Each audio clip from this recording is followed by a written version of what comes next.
लावत के बा में दुइयो को रोटी ना मिली। आज उपास ही सुते के पड़ी। क दुआरी गई नी बाकी एकहू रोटी के ना भइल हमारा। अब जा माई बाबूजी जिंदा रहतन तो ई दिन ना न देखे के पड़ी। तो का करे जातिन देखे और कोनो दुआरी मिल जी त ठीक है बना ते बेरा उपास ही रहम। अच्छा हे जे एगो घर लौकता ए जी जातन लागत के बेरा दुइयो को रोटी के लगन ना होई। क दुआरी गई नी बाकी एकहू रोटी मिलबे ना कोइल हमारा। बहुत जोर के भूख लागल बा। अब से माई बाबूजी जिंदा रहतन तो हई दिन ना न देखे के पड़ी त हमारा। जातन हेजा एगो मांग देखत हेजा मिलत कि ना। देखत नहीं घर एकहू रोटी मिल जाए न त आज भर का हम गुजारा हो जाए कसहू। केहू बा हो घर में ए माई ए बाबूजी केहू बा हो केहू सुनता ए केहू बा कौन अरे पारा नहीं चिल्लाता। अरे तू का हो कुछ दे देना खाए के। खाए के? हाँ भूख लगा बा 2 दिन से कुछ खाए नहीं खी हम। ई कम रोजगार चल देले बा। हाथ में कटोरा ले ल हई दुआरी हौ दुआरी जाके ई त रोजगार बड़ा बढ़िया तो लोग हो गइल बा।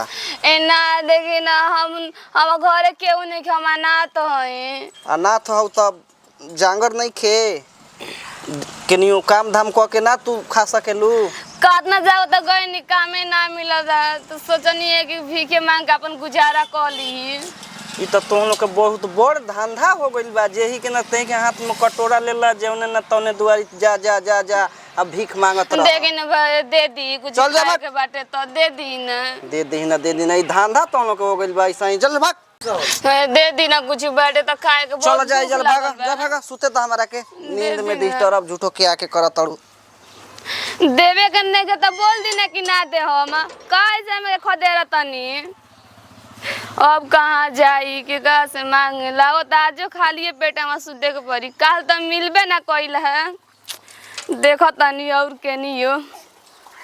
ए भैया ए चाचा ए चाची केहू बाटे हो केहू बा? अरे कौन है हमारी चार तब मारब तोड़ दो ना के बढ़िया तोड़ दो। देखिए ना भैया कुछ खाए के दे दी ना बहुत भूख लागल बाटे। ऐसे कहते लागत बना के धैले बाड़ू उहे लिया के ताके दे दिया। अब 4 दिन से कुछ खइले नहीं खी हम। ए बचिया हमारो घर में दुखे है। बाबू एक टंगनी के लूल हवा हम आई पे खाने में उनके उठाई बैठाई ना लिया जाई ना आ खाना खुद बना के हम ही खियाई ना। लेकिन दे दी ना कुछ खाए के बहुत जोर के भूख लागल बाटे। एक बात मनबू? हाँ आई बोली। तो चला घर में हमारे को दे दिया हमारे बाबू के। काथी दे दिया? खाना बनाइया दिया खाइया। अरे यहाँ अच्छा देखी हम अनाथ है हमारे घर में केहू नहीं खे ना भी देखा। हाँ।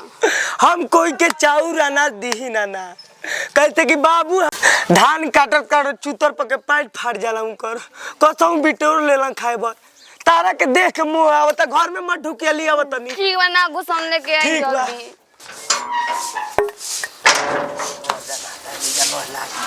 लागत कि जब मिली जाए तो भगवान जी कहीं से तो रास्ता निकालस। आज भर कसम काम चल ला बना के खा लिया और तनिए मिलल है घर में कहना जब लिया दिखा पूरा कोटरा में पहुंचा देता घरवा ना गलू जाए तो तनु मिलल तने में सब्र कली का करी और ज्यादा नहीं कोनो घरे देखे और तनी मिल जी तो कालो खाती हो जी अनाज खाए के। ए माई ए बाबूजी ए चाचा केहू बाटे हो ए केहू बा हो खाए के कुछ दे दलो केहू बा? ए माई कुछ खाए के दे दो ना 4 दिन से कुछ खइले नहीं की। छे बच्ची काहे भीख मांगत तड़ो? हमार नात बाने हम घरे केहू नहीं खे। तार घर केहू नहीं खे? ना तार मम्मियो नहीं खे? मम्मी नु हमरा के मामा गाँव लेके जात रही नु छोट पे तो मरी गईली धक्का लगे। उन गई रहनु खेत में तो वो धक्का लग मर गिलन खेत कटवावत रहन तो। भैया नहीं खान लो? ना हम अकेले बानी। अकेले बाड़ू घर केहू नहीं खे? ना तो ऐसा काम कर ना बुच्ची, चला तू हमारा घरे रही। ना तू बस खाए के दे दा, हमें जले चल जाई। चल तारा के बेटी ऐसा मानम खूब बढ़िया से। ना दुए गो रोटी दे दा ना, हम खा ले। हम तारा के निमन निमन फ्राक कीनम, सूट निमन स्कूल में नाम लिखवाइम। चल ना खाए के हमरा के दे दा खाली। खाए के दे, चल ना बहुत भूख लागल बा जोर चल तारा के निमन से नहवा वहा के खियाई। ना हमरा के बेच देबू तब। अपन बेटी बना के रखम, तारा के बेचब ना, हमरा डर लागता। केहू नहीं खे हमारा घरे। चल दे बेचबू ना नु। ना हो, तारा के बेटी लेखा मानम। चल चल अरे हमर बच्ची है जे बैठता, बैठा पानी वानी लिया तनी बैठा। हाय कुल निकालता है, निकालता है हटावता निकाल।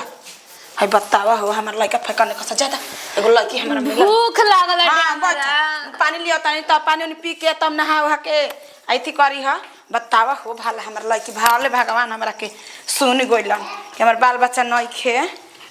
ला ला पानी पियो, पानी पियो। हमर बच्चिया तारा के बढ़िया से अपन बेटी बना के न रखब।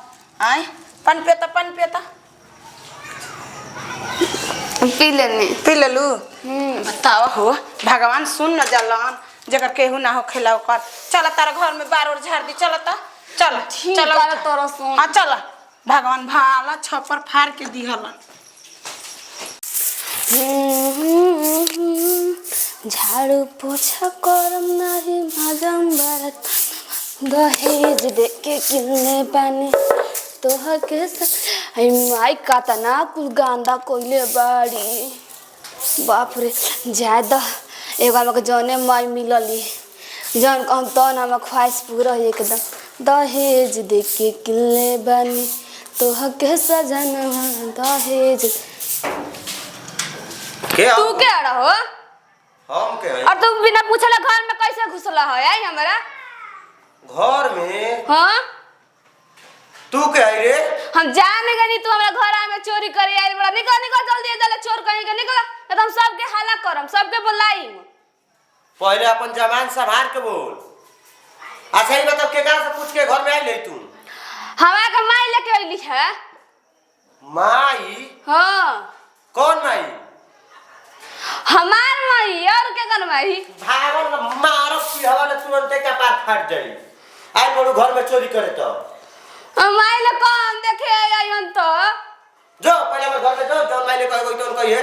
हम कह दे लगा मम्मी ले काम नहीं के आदमी के भगा दे हमरा घर में। तू हां आ केकरा के माई कहती पहले बताओ। हाय जन घरवा हम के लिए ऊ चल चल भाग हमारा घर में भाग भाग। ना मम्मी ले काम देखियो ना। तार बमियो के तोरो एकदम देवरा खगमर छोड़ा। काथी हाल भइल बाजी? है के अरे कौन ये रे छोटी चमारी? चोटिन चमारी हिया हमनी के लाई की?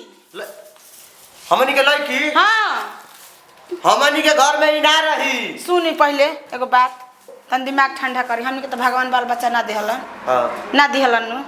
आ हमनी के केकर बाल बच्चा रखे के? केकर हमनी के अनाथ आश्रम में लेके आवल जाई लइका। ए मई के हो पापा पापा मार तुरंत डाके टूट जाई। ना सुनी पापा कहली हमारे के तो मत काहे खाती हम राख तू रखा भी जा मई हम जात तू हमरा ना तो बोली होती। सुन तारू ना एकरा के जल्दी घर ले भागा। ना जा जी हो जाई त हम हो जाई। अरे पागल है क्या सफा? हां ये एकर के खेदम नु ध झाड़ू बेटा ध ई जाई नु त हम हो जाई। तई कहां तोरा के मिलल हियो? बेचारी रोत रलियो, खइले बिन ओकर केहू नहीं खाना, बाबू ना माई केहू आइले नहीं खे त कन्या के ज्यादा हमनी के बाल बच्चा भगवान देला ही नहीं कर। तो कोई रोई या गिलगिलाई तो तू अपना घरे बुला लेबी। तो केहू के बोला ले बनी आमा बताई त अनाथ आश्रम ले आखिर लिया मुहती को बाल बच्चा ओकर के पोस हम तम नु बड़ करम। तो वहनी में जात बिरादर देखाई कि कौन जात है, एकरा में कौन जात बिरादर देखबी? हम जाना तनी का की जात बिरेदर वाला धइले बाईसा देखी कुछ हो जाई। अगर एकर के खेद त हम चल जेब संगे संगे। ना मैं ऐसे मत बोलो। बातिया समझत तू ना हमर एकदम हमर लड़की एकदम हमर जान हो गेल बिया। देखी रे हाथ जोड़ तनी गोड़ पे गिर तनी राख ली ना त हमरो के कह दी जाए कि हम जाई। अच्छा ठीक बा, जब इतना तू कहत तड़ी कह न तो ठीक है बा, राख ले।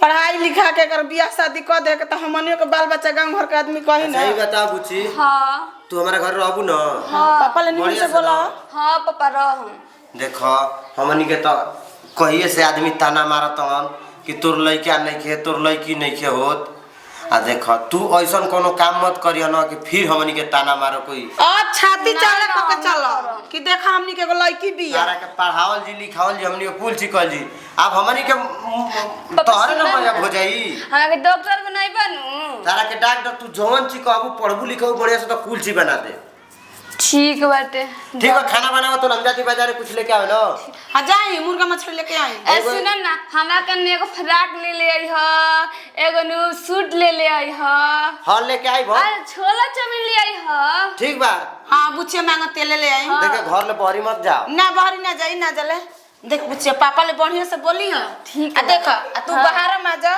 आ हम देख तो तनी जा तनी चहेटन में बड़की में के घर आवा ठीक तनी बा। अब त तू आ गेलू त हमर निश्चिंत हो गनी हम कर देखिए मैं तार माय घर एकदम साफ सुथरा को के रख हाँ, दे तो ठीक बा, हम चाहे चमक तन जी घर। तार घर जाए द पापा मान गेलन मई मान गेली आहा हमरा के छोला चाउमीन आई एगो से फ्रॉक आई सूट आई बाप रे जाता मैं बाहर कम जाता नहीं होने